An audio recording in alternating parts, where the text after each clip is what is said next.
personnes. Voilà, on va parler aujourd'hui des personnes problématiques. Attendre des personnes non binaires, non, n'ont pas le droit de se voir. La violence orale, la violence physique et la violence psychologique, toutes de situations violentées. La moralité est se normaliser de ne pas bon. Quelles sont les personnes non binaires qui sont ils sont sans critique? Les gens ont un genre ou les gens qui ont des genres neutres peut créer des traitements psychologiques, mentaux, et le fait de douter, on ne peut pas douter les hommes non binaires.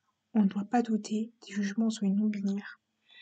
On ne doit pas avoir de doute sur la non-binarité et sur le doute.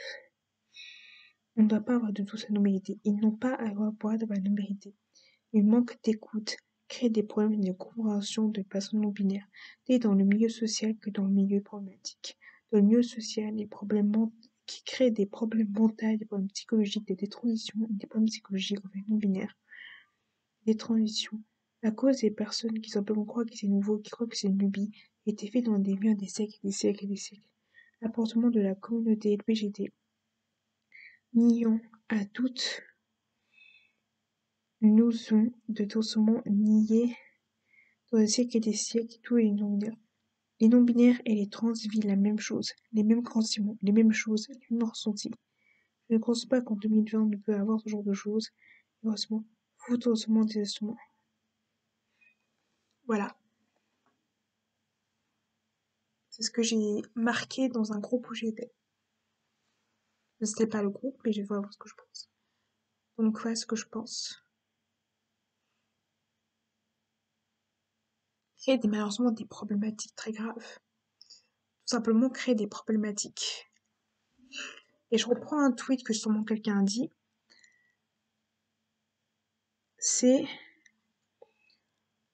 je dirais pas son prénom. Du fait que les violences, c'est tout simplement croire que la fétichisation des personnes trans, la fétichisation des femmes, croyant que la fétichisation des femmes, et les femmes pardonnent et doutent de la part des personnes trans et non-binaires, et des personnes à fétichisation des danses, et que simplement on accepte tout simplement en disant que la moralité de la personne est tout simplement la moralité de la personne. Qu'il ne faut pas accepter qu'une personne de la moralité de la personne en général. Et qu'on ne doit pas accepter la moralité, on ne doit pas essayer de pardonner la personne parce que la moralité du genre. On ne doit pas malheureusement la personne, victimiser la personne et tout pour la violence entre les personnes. Sortant de le ressenti des personnes et de la personnalité, je raconte tout ce qui est sa personne c'est trop long. Et tout, donc je vous fais un peu. Dire que du coup, Yel a dit simplement que finalement, l'association et la végétation, tout simplement, échange des femmes des personnes non binaires. La filiation des personnes non binaires, la filiation des personnes, et la filiation en fait du fait que et en fait on pardonne et on devrait sûrement les raisons. Je parle par exemple aussi de des youtubeurs trans qui se permettent d'attaquer des non-binaires en se mettant en groupe, en ayant attaqué les non-binaires et en attaquant des jeux non-binaires parce que simplement on se pardonne. Et qu'ils se pardonnent et assument, ils ne sont pas censurés parce qu'ils sont non-binaires, parce qu'ils sont trans. Et malheureusement, il y a des trans qui attaquent les non-binaires, des gens de la communauté qui attaquent les gens gays, qui attaquent les non-binaires, qui attaquent les gens neutres. Et aussi, il y a aussi ce problème où les personnes qui sont trans se font attaquer. C'est-à-dire que vous attaquez votre propre moteur en faisant ça. Donc finalement, vous n'avez aucune logique de le faire. Déjà de une, ce n'est pas possible d'attaquer quelqu'un. Il n'y a pas de justification d'attaquer une personne non-binaire ou une personne trans s'il n'y a pas de justification tout simplement d'attaquer. C'est-à-dire qu'on a le droit d'utiliser le nom d'une personne, on a le droit d'utiliser le pronom d'une personne. Il n'y a pas de justification d'une personne non-binaire ou trans. Il n'y a pas de doute à avoir, en fait. Sans du fait aussi qu'on utilise son corps de la méchanceté qui n'est pas possible tout simplement. En fait, ce qu'ils disent, c'est que la méchanceté et le fait de la du corps est tout simplement la félicité du corps.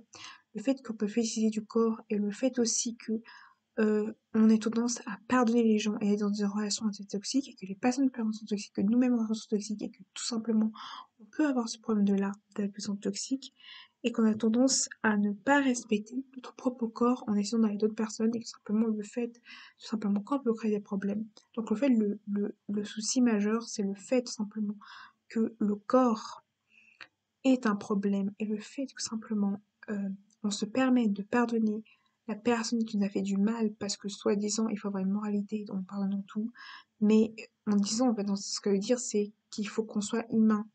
On est humain, on a des sentiments, on peut pas toujours pardonner aux personnes qui nous fait. On pardonne, mais à quel prix? À quel prix on pardonne? À un prix où on est mal dans notre peau, à un prix où on souffre, ou à un prix où on ne souffre pas. Et on n'est pas des... dans cette phrase, il dit, on n'est pas des, des objets sexuels, on n'est pas que ça. Et justement, je suis complètement d'accord avec son avis, et je trouve que ça met beaucoup de débats sur le fait que on utilise beaucoup le problème du corps. Mais est-ce que le problème ne va bien plutôt de l'intérieur en fait de la communauté?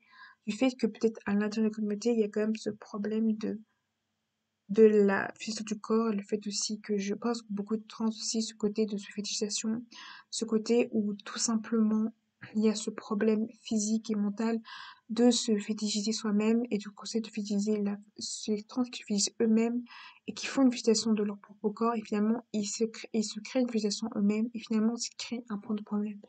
Le problème aussi, ça peut être les personnes trans eux-mêmes du fait que les gens qui font une image simplement. Et le fait du truc, c'est qu'on peut pas dire aussi que beaucoup de trans ont peur de leur avis et aussi de montrer leur transidentité, montrer leur transition. Tu peur d'être jugé et critiqué. Dans ta propre communauté, tu es critiqué et jugé. Et si tu n'es pas d'accord avec un avis, tu vas forcément être censuré et être blacklisté parce que tu es forcément d'un avis ou un autre. Ce qui fait que finalement, ça crée une et aussi on utilise la cancel culture, c'est-à-dire qu'on utilise d'autres tweets politisés. Et souvent, les personnes attaquent éventuellement. Et ça peut être très discriminant. Et je pense que dans ce groupe où elle a parlé, c'était très souvent qu'elle parle de ça. Et c'est en fait ce que je trouve hyper intéressant de cette personne quand elle parle, c'est du fait que il y a une logique de on se victimise et à ce côté-là de victimisation de la transidentité. Tu victimises qui tu es. Tu victimises qui est toute personne. Tu victimises de qui tu dois être. Tu victimises en tant qu'individu. Tu victimises qui tu es. Plutôt que se victimiser, il faudrait plutôt dire que je suis forte tout simplement. Ce côté où on pardonne nos agresseurs, on pardonne les personnes, plutôt que de dire on victime pas. Et le problème, c'est qu'on pardonne trop facilement. Certains victimes recommencent et on va toujours pardonner les gens. Il y a des gens qui vont se faire pardonner, il y a des gens qui on peut pas pardonner qui sont. On peut pas pardonner des gens qui sont opposés à nous. On peut pas pardonner les gens. Parce que les gens ne peuvent pas changer les gens, donc on peut pas changer ce qui est les gens. Parce que je voulais dire une autre vidéo, sauf que j'ai supprimé deux vidéos parce que c'était trop agressif et impulsif que j'ai fait. Donc j'ai supprimé parce que je voulais plus faire une vidéo calme et posée. Ce que je voulais dire dans ces deux vidéos, c'est le fait que les personnes trans peuvent être attaquées, jugées, étiquetées, et que c'est un youtubeur trans. Il y a genre un mouvement de négativité où les gens décident d'attaquer les non-binaires pour rien du tout les gens neutres, d'une manière complètement visée dans la communauté et même en dehors de la communauté. Ce qui fait que finalement, on utilise beaucoup de termes, beaucoup de stratégies, beaucoup de choses. On utilise la cancel culture pour attaquer les personnes trans ou les personnes non-binaires, pour voir les anciens tweets, pour voir ce qu'ils se font. Et c'est malheureusement un problème qui est beaucoup majeur aussi des personnes cis qui attaquent les non-binaires et peut-être les trans. Et je pense que c'est énormément le problème. Et aussi, il y a beaucoup de gens qui utilisent les anciennes photos, qui utilisent anciens deadnames pour jouer avec ça, et qui jouent avec ça, en fait, qui jouent avec le deadname pour critiquer quelqu'un. Et dès que tu n'es pas dans une société égalitaire de binarité homme-femme, en tant qu'homme trans ou femme trans ou personne autre que le transidentité est jugé. Il faut préciser une chose qu'il y a eu des preuves scientifiques, il y a eu des preuves scientifiques que existe, il y a des historiques qui proviennent des statistiques, il y a des preuves scientifiques que le genre neutre existe, il y a des genres scientifiques, il y a eu des genres, par exemple, regardez le gouvernement canadien, le gouvernement anglais, des traitements hormonaux qui sont possibles, les traitements hormonaux qui sont possibles, les écouter par des scientifiques, par des témoignages sur YouTube, il y a même le Memory on Non-Binary, qui prouve la mémorisation d'une normalité pas scientifique. Et il y a beaucoup de preuves scientifiques que la normalité existe. Par les scientifiques, que la transidentité existe et que la détransition existe aussi. Aussi, beaucoup de gens des transitions sont courants. Et ils disent que 1/4% de la 20 ans, ou les gens qui ont commencé la transition très jeunes peuvent être transitionnés. La transition n'est pas aussi un courant qu'on imagine. Et des études prouvent que la transition n'est pas aussi un courant que la réalité. Et que du coup, la cause des transitions, ça peut être médical, ça peut être des pauses, ça peut être un problème de santé, ça peut être un manque de connaissances. C'est pour ça que je dis qu'il y a un manque de connaissances, d'écoute envers et aussi dans la communauté elle-même qui manque d'écoute et de connaissances. fait que finalement, la transidentité peut être tout simplement un problème. Et ça peut être un problème. Et le truc, c'est que tout simplement, il y a des études et des choses qui prouvent que la non-binarité existe, que le genre neutre existe. Et ce que je voulais expliquer dans ces vidéos-là, c'est de manière calme et posée, parce que j'ai expliqué de manière trop violente. Voilà, j'ai mis dans les vidéos, j'ai mis la couleur de la couleur trans. J'ai mis les drapeaux trans dans mes vidéos. Et aussi, ce qu'elle rappelle, c'est le fait que on sexualise les personnes trans et les personnes non binaires, parce qu'on va pas oublier les personnes non binaires, et qu'aussi on a tendance, on peut avoir des dysphories, adapter les dysphories, discuter, parler, communiquer et parler pour écouter le corps d'une dysphorie. Parce que c'est pas parce qu'on a une dysphorie de genre que notre corps fonctionne bien. C'est pas parce que on est une femme ou un homme qui est un bébé qu'on est forcément une femme. C'est pas parce que on est un homme qu'on est assigné femme qu'on est forcément fait sexuellement, qu'on est forcément femme. C'est pas parce qu'on est forcément assurément. Tout dépend de sa sexualité, tout dépend des personnes, tout dépend de l'individu. On n'est pas qu'une dysphorie de genre, on n'a pas que dysphorie de genre, donc il faut pas utiliser dysphorie de genre comme une excuse de pardonner tout aux gens, une dysphorie, et pardonner les gens qui sont victimes de nous. C'est pas parce que on a une dysphorie de genre qu'il faut pardonner tout, c'est pas parce qu'on est seul et fragile qu'on doit pardonner tous les gens qui nous critiquent et tout ça. Et la critique, le jugement peut créer des problèmes psychologiques et mentaux. Et je l'ai vécu, donc je sais ce que c'est. Donc, ça peut créer des problèmes psychologiques et mentaux, et neurologiques, et aussi ça peut créer des transitions à cause des pressions sociales. Il faut éviter la pression sociale. Et il y a beaucoup de pression sociale au niveau de la transité, et là, mettez aussi beaucoup de pression sociale, et la pression sociale crée des problèmes majeurs, et sous ça, je voudrais bien avoir d'autres youtubeurs qui rebondissent sur ce que je dis.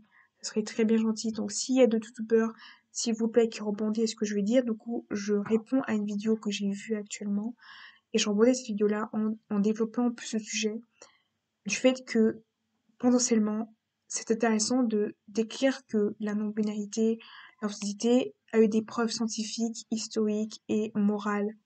Le côté aussi, c'est la moralité. Il faut séparer la moralité du sentiment. Et le problème, c'est que le côté